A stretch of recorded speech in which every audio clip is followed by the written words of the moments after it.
Welcome to Switcher Chats, music interviews brought to you by Music Matters with Daryl Craig Harris and Music Tribes Unite.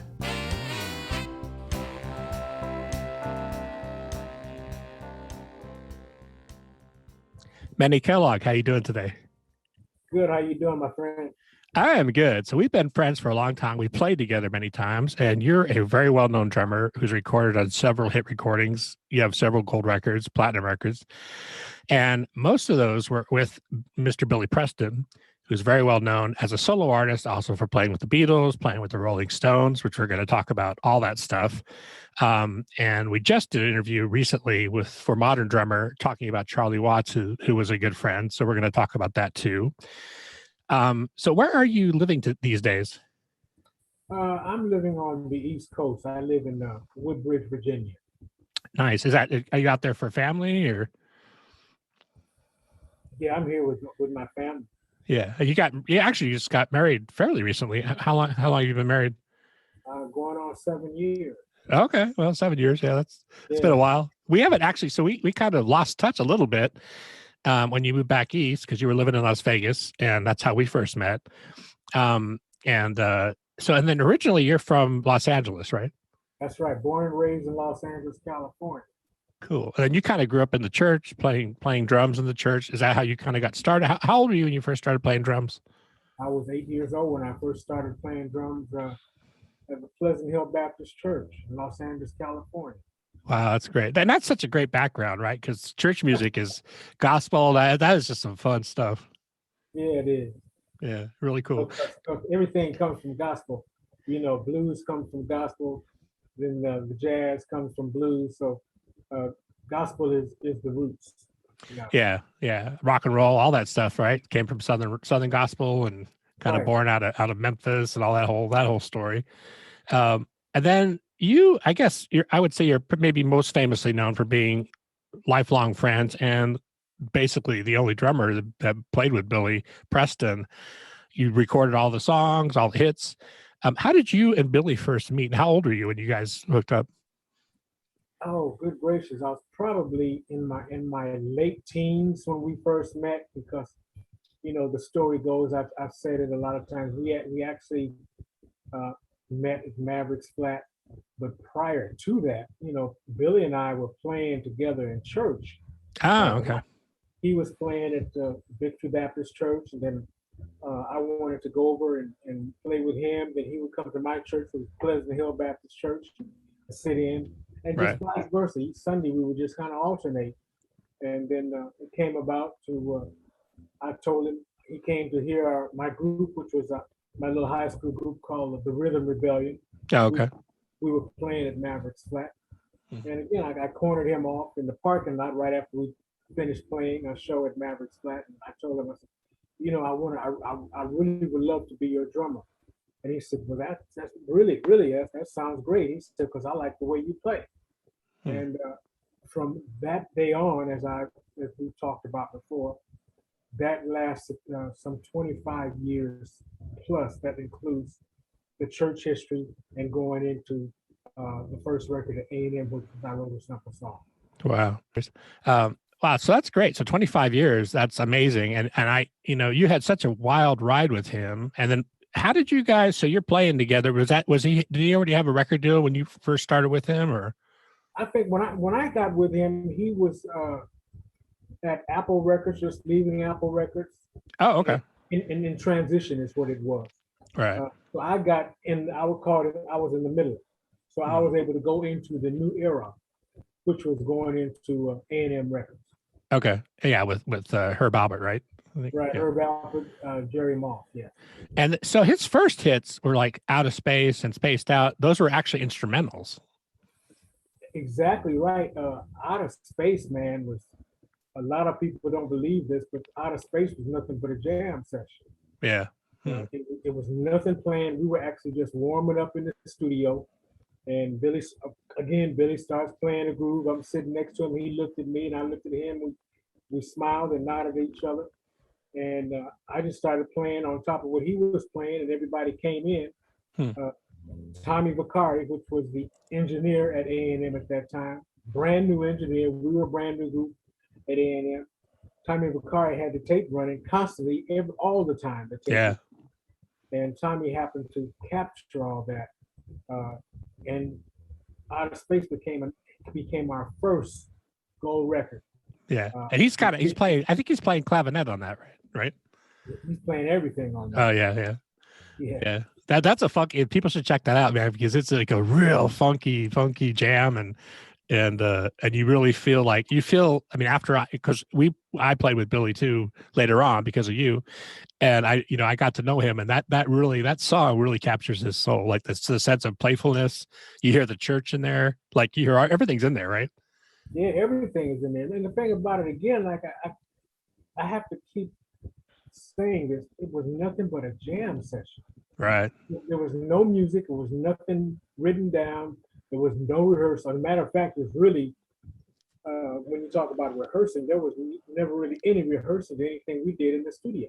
We just went in and Billy talked about it, played it, and we laid it down. Usually it was like the first take. Was always no Yeah, more. and Billy really was. I mean, to me, like I said, getting to know him later on, like he was a savant. Really, like he was such a genius guy. I mean, all you guys were, and his playing, especially. I mean, I guess he's probably best known for his Hammond playing. Yes. His B3, which was straight out of the church. So, and the thing is, you find very few, should I say, keyboardists, organ players that can play Hammond B3 and turn around and play the piano just as well. Right. And he would play the piano like nobody's business, which a lot of piano players cannot turn around and play the piano and then jump up to the B3 and play it with the same type of effect and attack. Right, and that's the thing, because when you watch him play, I mean, he can also do the bass pedals, the whole thing. Like, because I know he started playing. How old was he when he started playing? He was like a child. I mean, yeah, he was 3 years old. Yeah, because his mom and sisters, they were all in the church, right? That's correct. Yeah. Choir directors too, I think, right? Yes, his mother was a very, very, very good vocalist, and she played piano. I think that's where it all started with him being around her. She played piano. Her name was Robbie Williams. Okay. His sister was Rodina Preston. Right. She was the choir director, and she also played piano. Ah, okay. I mean, how can you not pick up from being around that? Right. Yeah, it's in your blood, right? Exactly right. Yeah, I remember his mom brought us that smoked deep fried turkey in Dallas, which is to this day is probably one of the best things I've ever tasted in my life. You remember that day, huh? Oh yeah, brought it all the way from LA, as a matter of fact. Yeah. That was fun. That's fun memories. Well, yeah, we'll get to that. That was a fun time. Yeah, cool. So you're doing those sessions. You start having hits, and then how did he start singing on records? Like, because that was kind of like, oh, you can sing too, right? Or how did that come about? I think really where the vocal part came about is that he was in the studio, and I think Herb mentioned that he said, you should try singing, putting some lyrics to some of these songs. When I say here, I mean, I'm talking about Herb Alpert. Right. Yep. Told him he should put lyrics to it and try singing. And he never really thought of himself as that much of a singer, same as Nat King Cole did. You know, and so Billy started messing around, and then he started writing, putting songs to it and lyrics to it. And one thing led to another. One hit led to another hit, and it just kept going. Again, the first one was nothing but a instrumental with no lyrics at all. Right. What was his first singing hit with you guys? The first singing hit was I believe it was Nothing from Nothing. Oh, okay. Well, that's a good one to start with. We'll talk about that in a bit. Well, yeah. So tell me that story, because that's another one, man. It's such a soulful song and just fun and playful, right? Well, Nothing from Nothing is basically again another of those cute little one-liner that Billy loved to do. He loved to do simple stuff, like I wrote a simple song. Right. Nothing from Nothing was created again in the studio, and a good friend of his by the name of Bruce Fisher also co-wrote that song. Billy Preston and Bruce Fisher co-wrote Nothing from Nothing. Hmm. Again, it started off as just being another jam session, another instrumental, to be a big gold record, a big smash. Uh, and then to this very day, I'm very proud to say, Craig, that I've just done a new CD myself, and I've done a tribute to Billy Preston, Oh, awesome. a jazz version of Nothing from Nothing. Right. Yeah, because with you, jazz has always been really close to your heart, right? In my spirit, yes, deep down inside my belly. Mm. Who are some of your drumming influences? And I mean, obviously there's some jazz guys, but who are some of the biggest influences for you drumming wise? Uh, I'm going to say back in the high school days would be Sonny Payne. Okay. Uh, to this very day, my mentor, his name is Harold Jones. He played for Tony Bennett for a long time, and prior to that, he played with Natalie Cole. He played with Right. Count Basie, and we still talk to this very day. And I respect him highly, and I look up to him as my mentor. Mm. Yeah, it's funny. I think we first met actually down in Laughlin, Nevada, because you were playing with a group down there, if I remember right. And yeah, who playing was that? Was that it was a bass player that he was from the CBS orchestra, right? I think that was a long time ago now. I remember that Laughlin gig, but I can't remember who I was playing. I know I played down there with Huck Daniels. Right. Yeah, it could have been with Huck too, but what I remember, because I didn't know you, I just saw you guys playing, and I was like, man, that drummer is something special, because you had a certain thing. You have the thing that you do that, and you hear that on the records with Billy. There's a swing to your playing that even on the rock and roll stuff, it's still there, which is really cool, and it's a kind of a signature thing. And I would really encourage people to check out all the Billy stuff, because they're going to hear you, and you have a thing you do with the hi-hat and just the vibe of the way you play that is unique to yourself, which I think, it's something that really stood out to me. Oh, thank you very much, man. Yeah, it's true. Yeah. Simplicity always wins. I always say, if it's not grooving, it ain't swinging. If you don't have the good groove, you can't have a good strong 2 and 4. Right. It's got to groove before it can do anything. And I believe in laying it down and keeping it steady. Yeah. I mean, that's the thing too, because I think we're both the same with that. That's why we always gelled well playing wise, because I mean, I'm a bass player, but for people that don't know, but I'm the same way. Like, I try to play for the song first, and I'm not even second. I'm like third or fourth consideration. And I think you're exactly the same way. Like, you play for the song, which you really like on those records, you really hear that. And that's also part of the reason why you also played with Graham Central Station, which we're going to talk about in a second. But that's a unique thing, right? Like, learning that. I think maybe that for you, it came from the church, where they're like, hey kid, just play the song, or I don't know. How did that develop for you? Well, the groove, in church you have a very steady groove going on. Mm. That's where I got it from, playing in church. Right. And like right now, what I believe in when I play and when I talk to other little young drummers and stuff, I say all the time, reading is not a must. Right. Again, reading is not a must, but it's an asset. Hmm. Because if you can groove, like you were saying, you can play the tune. But if you cannot read, you cannot play with somebody that can read, because you don't know the language. Right. Yeah. So I believe in, again, I play with the tune. I play with the melody. I love hearing the melody. I love the melody line. Again, me and you used to play together all the time, and I always wanted to be close to you to this very day. I want the bass player in my ear, because I want to play that line. We want to play together.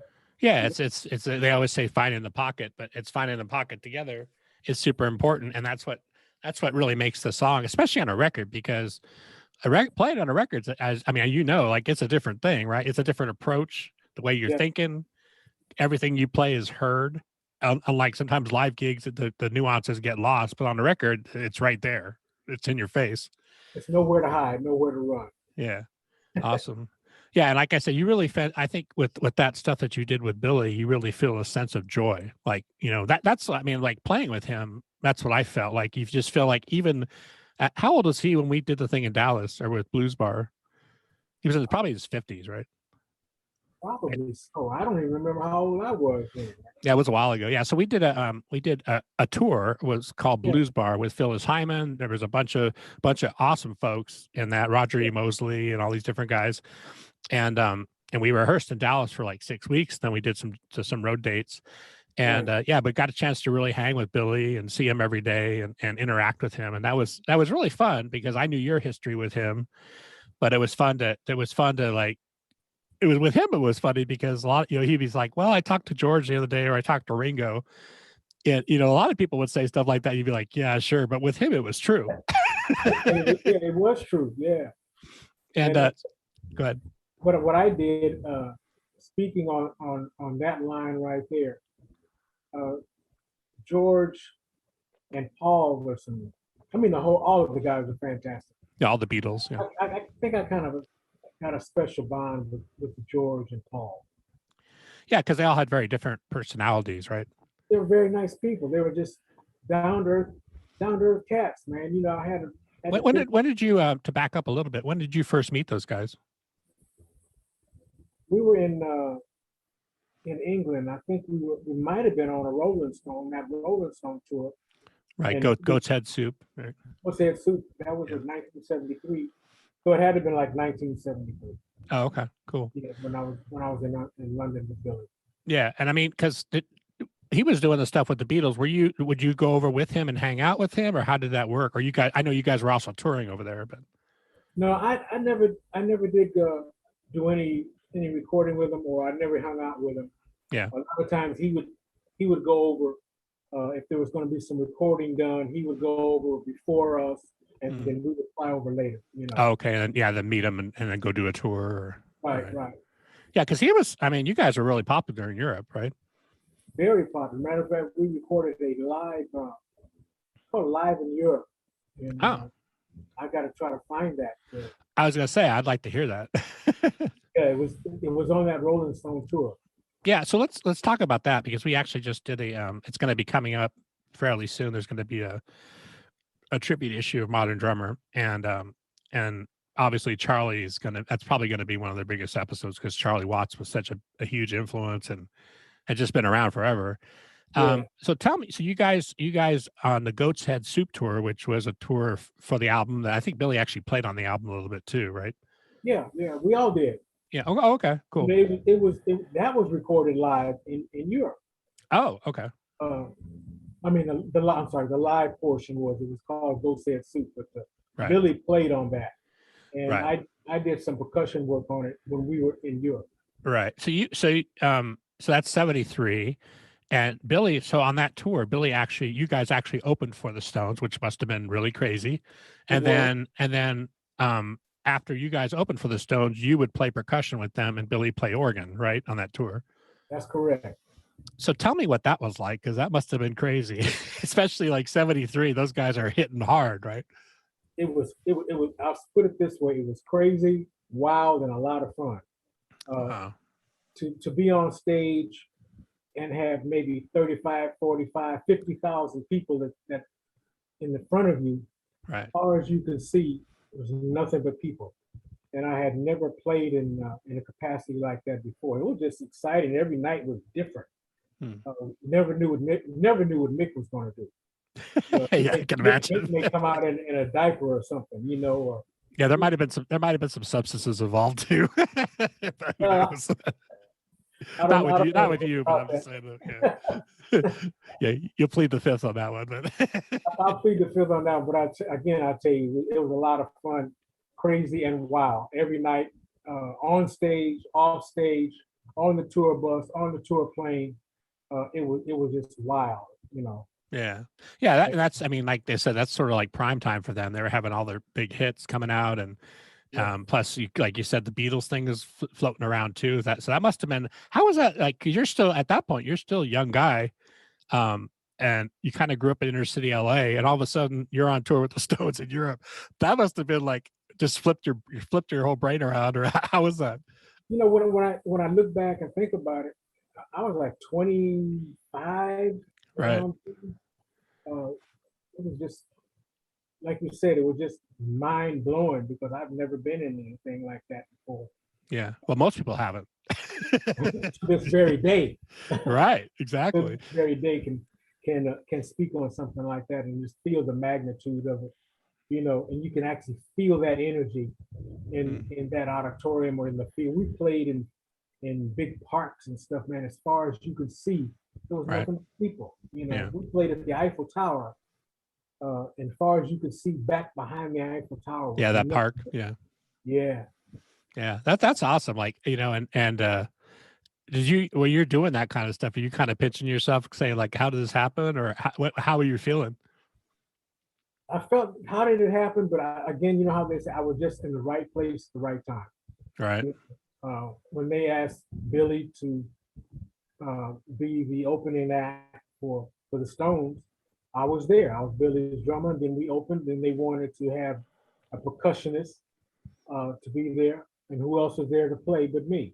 Right. Yeah. Yeah. You're the obvious guy. And so tell me, so we did a little episode focused only on Charlie that's going to be coming out soon. But so tell me about playing with Charlie Watts and your interaction with him, because you guys became pretty close, right? Yeah, we did. Yeah, we did. And as I think about it this very day, it's hard to believe that Charlie's gone. Yeah. We were really close, talking about doing the tours when we were on the tour bus, limousines, or either on the big plane Right. that we all traveled on. When we had to go a long distance. Charlie and I would sit together because we were kind of almost detached. We were Yeah. just You kind guys were kind of low-key. compadres, right? Yeah. We were just kind of low key and out of the way, and we would be sitting together, and Charlie might look over at me and say, Manny, what the hell are they doing over there? I don't know, Charlie. What the hell? I can't. He's like, I don't want to know. I don't want to know. But I'm just gonna leave stuff in the air, to the imagination. Right. Yeah. Charlie and I would hang out a lot, man, and we just became very good friends.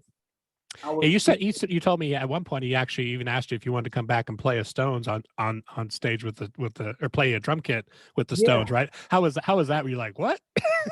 But it was scary. Yeah. I shook my head. I don't know if the cameras even caught that, but I turned around and shook my head because he wanted me to come up from where I was on the front of the stage and come up on the platform back and play his drum set. Yeah. I guess he just had that much respect for me. We had that much respect for each other musically, Yeah, because those guys too. We should say, like the Stones, they really grew up listening to soul music, black music, rock and roll music, and they had even the Beatles too. They've spoken about this, but they had a real deep respect for what you guys created, right? They had I'm sure Charlie felt that with you, because you guys were having hits. He was hearing those songs too, and then hearing you play every night. And the thing about it, Craig, when I would be on stage playing, Charlie would be in the wings watching me play. Right. And we were just that close, and then I may get off stage and say, hey man, how did I do tonight? And he'd come to me at the end of the night and say, Manny, how did I play? How did I do? Did I sound okay tonight? Yeah. And I would say, you sound great, man, as always. He said, oh shit. Yeah, because he can really say what he would be saying. No, I know, I hear you. But he it's interesting actually, because there's an interesting parallel, because you guys were both basically self-taught. I think Charlie was kind of coming from that same place, and then you guys stylistically also had very much your own thing, because he has a thing where he doesn't play the snare and the hat together. That was a really unique thing, right? I couldn't figure out how he did that. I know, because it's a kind of a mind twister when you watch him play. You play them both together, but he had a different way of doing the hi-hat and the snare. Right. And I asked him, I said, man, how do you do that? Tell me what you're doing. He said, I don't know. I'm just playing, man. Yeah. He was saying, I've seen interviews where he goes, I just didn't know I was doing anything different, because it felt natural. If you look at going to what's his name that played bass, Tower of Power, he really didn't know what he was playing. Yeah, Rocco. Yeah, Rocco didn't know until when I think they hooked up a machine to it or something, wrote down the stuff that he was playing. Right. He didn't believe he was playing all that stuff. Yeah. Yeah. Well, yeah, you kind of like that. I mean, that becomes such a part of you. It's second nature. It's like breathing. You don't think about how you breathe. You just do it, right? Just doing it. It's just like putting one foot in front of the other one. Yeah. So tell me about playing with Graham Central Station. So that's Larry Graham, but back in the day was, well, still he's known as Mr. Funk, bass player, kind of the originator of the slap bass thing, which has become a huge deal. Tell me about how that happened. How, because you weren't the original drummer, but you played on some of his biggest records, right? That's correct. I was not the original drummer. The original drummer for Graham Central Station, his name was Willie Sparks. And I got in the group probably right around early 1974. Right. And, the keyboard player that used to play with Billy, his name was Robert Sam. We used to call him Butch. At the time, Billy was on kind of a hiatus, and he just took a break from playing, and so right. I was available to play. And they asked, and Robert Sampson came and said, "Hey man, Graham Central Station, Larry's looking for a drummer. Willie's not doing too well. I think he got sick or something." Oh, okay. And so I went up to Oakland and drove my car to Oakland and auditioned and played in one rehearsal. And then Larry said, "Man, you sound great because you like to play with the group, man." I said, "You got to be kidding." He said, "No, I'm serious." "Well, would you like to play?" I said, "Yes, I would love to play." And it started from there. Again, that was in 1974. From then we went on to the Ain't No Bout A Doubt album. Right. I believe was the first gold album that the group had, and I was privileged to play on and be a part of. Yeah, and you're listed, I think on that record, you're listed as the deacon, right? I was listed as the deacon on there, but Billy's the one that gave me the name the deacon. Oh, okay. Yeah. Coming from the church? Yeah, from the church. And I questioned, I used to ask him, "How did I get the name of the deacon?" Well, people that know you, they know why. Well, he would tell me, he said, "Well, you're the only one that I didn't have to go get out of jail." Yeah, I was gonna say, yeah, that's why, because you were the good guy. Yeah. You were the good, you were the God fearing church guy. I was a little innocent cat sitting in the corner, like Charlie Watts. We were totally away from everybody, Right. Yeah. But again, going back to Graham Central Station, it was such a great honor to be a part of talking about a funky group, man. Playing some of the wildest, funkiest licks and grooving Larry was such a privilege, and I remember those days to this very day. And we went on to get a gold album for that, and also a Grammy nomination for Best New Artist. Yeah, it's funny. So the gold record thing, and now some of those are probably platinum, especially the Billy stuff is probably platinum, but by now. But it's funny because when I used to go to your house, you were with your mom, and I remember you had all these gold records sitting on the floor behind the chair. On the floor, right? On the floor. And I went over there and I said, I told you one time when I went over there, I'm like, if I had gold records, I have them nailed up to the front door. Everybody in the world would see my gold records. And then the next time I came over, they were up on the wall. To this very day, Craig, thanks to you, they're still on the wall. Yeah. I have a room full, and I call it the gallery, and that's what's around. All of my memorabilia, pictures, and everything. Yeah, we have to talk to the is it the RIAA? I can't remember who does issues those, but some of those have probably gone platinum since then because those songs still sell, especially the Billy stuff, right? Yeah. Yeah, we should probably get you some Find new out, award. please let me know. Yeah, because we can check on that because I think probably some of those have been upgraded to platinum by now. It's been a few years, right? I would love to know, man. If so, I would love to get my hands on it. Yeah, we can find out. We can check for you. Cool. So what are you up to these days? You're doing a lot of jazz stuff. You're still doing recording. So tell me what you've been up to recently. Basically, I just completed my latest CD entitled Manny Kellough and Friends, Speaking of Jazz, East to West Coast. And that title came about because I'm using musicians on the East Coast as well as musicians on the West Coast. And so okay, cool. And then where how can people get those records, or how can they listen to them? Are they out on the digital thing like Spotify and that kind of stuff, or how can they find you?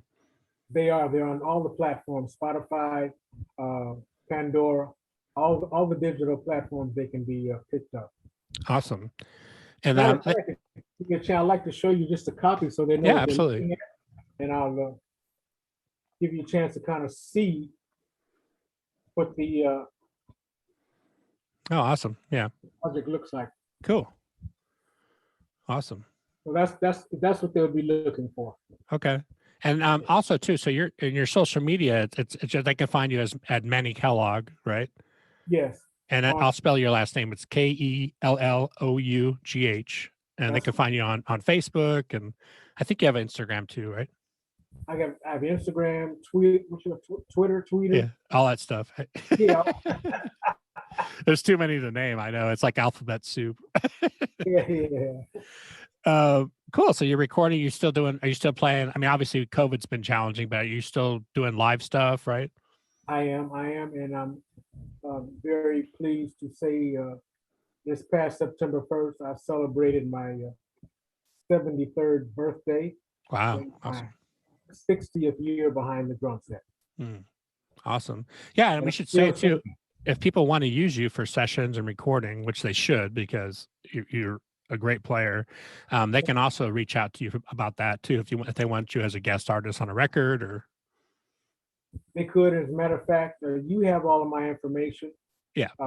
They can contact you at your email or however, and you can relay it to me, and I'll be glad to answer to that call. Yeah, we'll put all your information on the podcast listing, all the links and that kind of stuff. What's some advice that you would give to younger musicians, not just drummers, but just musicians in general? Like, what's some of the biggest lessons that you learned along the way? What I've learned is that discipline. If you're going to be on a stage, if you're going to be playing behind somebody, they want to be able to depend on you. They don't know. They want to know. I'm sure you know as well. They want to know that you're going to be on time. You're going to dress appropriately. You're going to be nice. You're not going to come with an attitude. Right. And I try to instill that to this very day, because people don't care how good you play. If you come to their gig with an attitude, they're going to send you back to where you came from. They don't have time for your attitudes or nothing like that. So just have fun with the music, take the music seriously, and just be happy with what you're doing, and thank God for every day that you're able to do it. That's what I do. Yeah. And I think maybe because of the whole COVID thing, that a lot of people have reassessed why they play and their future, how moving forward, right? Because like I'm the same. We're very similar with that. Like every gig I've gotten, I'm very thankful, and I try to show up with humility, show up and be prepared, and like you said, being nice, because you get to a certain level where everybody can play, everybody's a good player, but then it becomes, who do I want to travel with, and who do I want to sit on the bus with? Because often that can actually determine who gets the gig, right? That's exactly right. I have played for a lot of people in my 60 years. And again, I have been fired from a lot of people in my 60 years for not doing what they wanted me to do. And me, with my arrogant little self at the time, right, trying to play Manny and not what they wanted me to play. Right. So, you got to be able to do what the artist wants you to do and not what you want to do. We know we can play. Right. But they can care less about how many notes you can play or how many rudiments you know. They want to know if you can be on time and play what they want you to play. Right. Yeah, and do it with humility and right, and fun. And serving the music. I mean, that's the thing that you hit, from all the stuff that you did with Billy, which you can tell, because all those guys are great players, obviously including yourself. But what you can tell is that you guys worked extremely well as a unit. And I think, I know from where he was coming from, it was just about enjoying the music, having fun. And you guys also too, you all grew up together, which made it even more special, right? Right. And Billy was very concerned about the people he had around him because he didn't want anybody with attitudes around him at all. Hmm. And matter of fact, he wrote a tune once about one of the keyboard players called "A Bad Case of Ego." That's funny. Did you remember that tune? Did you I ever hear it? don't. No, I don't. You It's got you funny. got a bad case of ego. Uh, and unfortunately, this keyboard player didn't last. He went home the next day. Yeah. Yeah. Billy, obviously I didn't know him as well as you did, but just hanging out with him and talking with him, he was a pretty humble guy. Like he knew who he was, but he wasn't an arrogant, snotty guy at all. He was a really sweet man. Very much down to earth. Matter of fact, I can recall one time we were in New York. I didn't have any money. I think he just overheard me say, I'm hungry, but I don't have any money." Right. And I wasn't trying to say it for him to give Right. me. Yeah. He walked over and said, "Deke, you don't have no money?"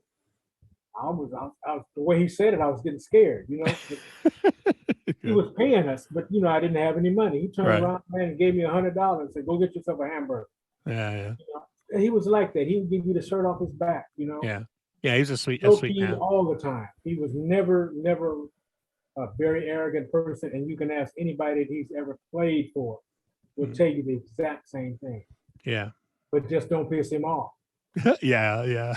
We saw. Well, we won't talk about names, but there was a few people that we rehearsed with that he was a little frustrated with. I remember those days. Oh yeah. But still, he still wasn't.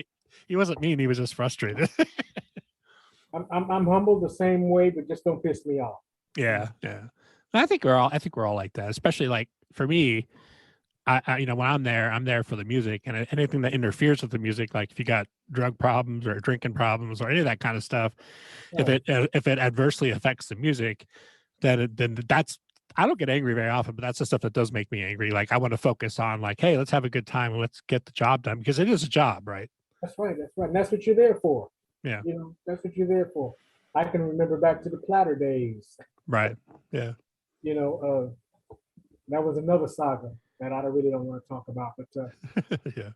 You were there then with the Platter. I think you're the one that brought me into the Platter. Yeah, the Sonny Turner. Yeah. Sonny Turner. Yeah.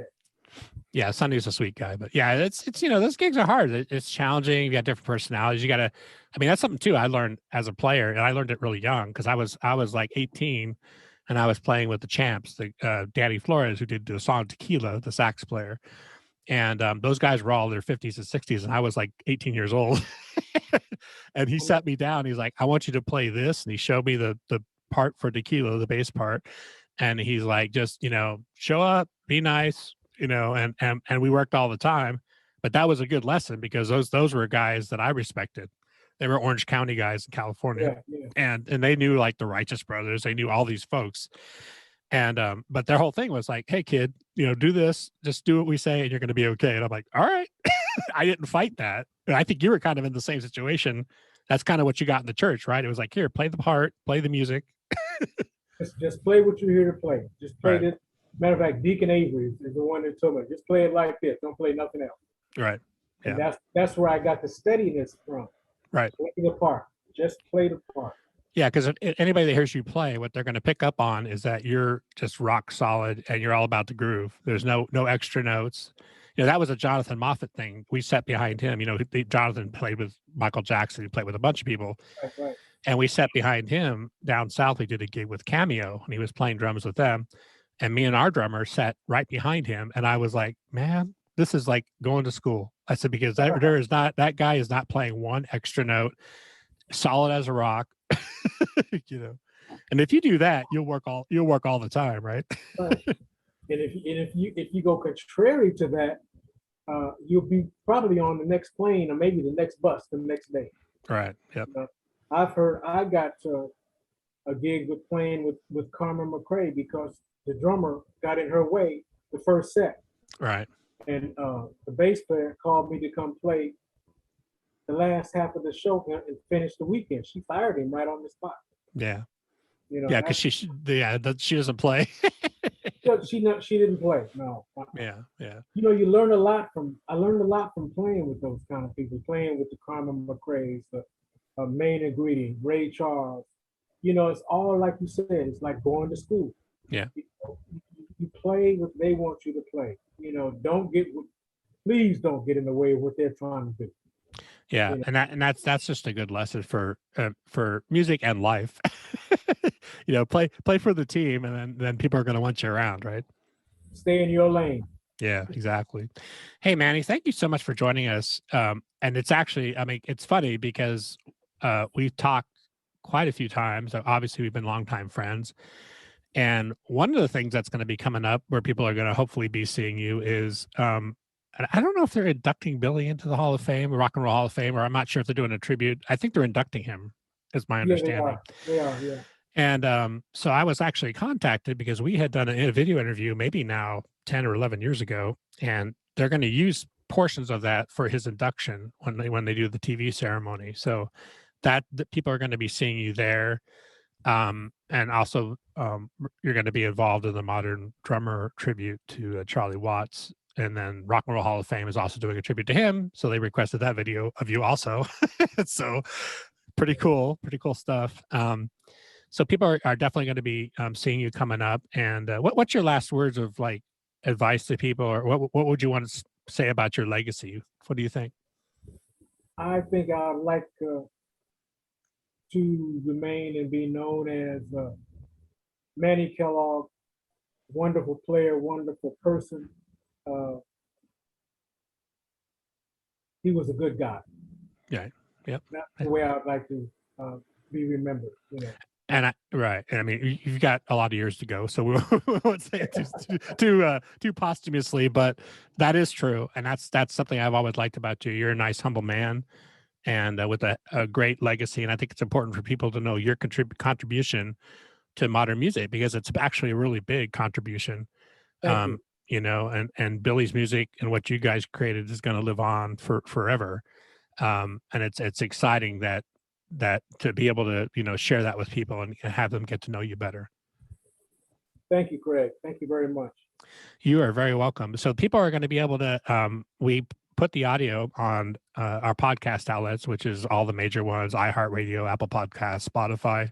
There's a long list.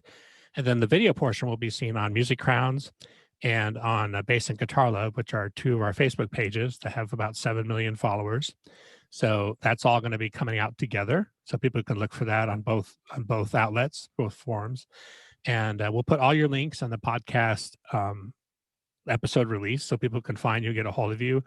I would encourage people to, if they want to have you play on sessions or that kind of thing, to definitely consider that, because I think you can bring a lot to anything that you're recording, and it'd be nice to get you out there on some more records. Thank you. I'd love to do it. Yeah, absolutely. And we'll do our best to make that happen. So thank you so much for joining me, Manny. I really appreciate it.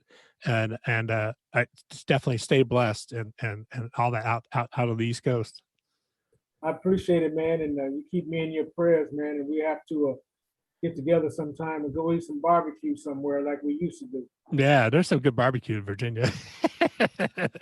I know a few places, but all right, man, cool. Thank you so much for joining me, Manny. Oh, it's more than a pleasure, man. Talk to you again sometime soon. Yeah, have an awesome day. All right. God bless. Bye-bye.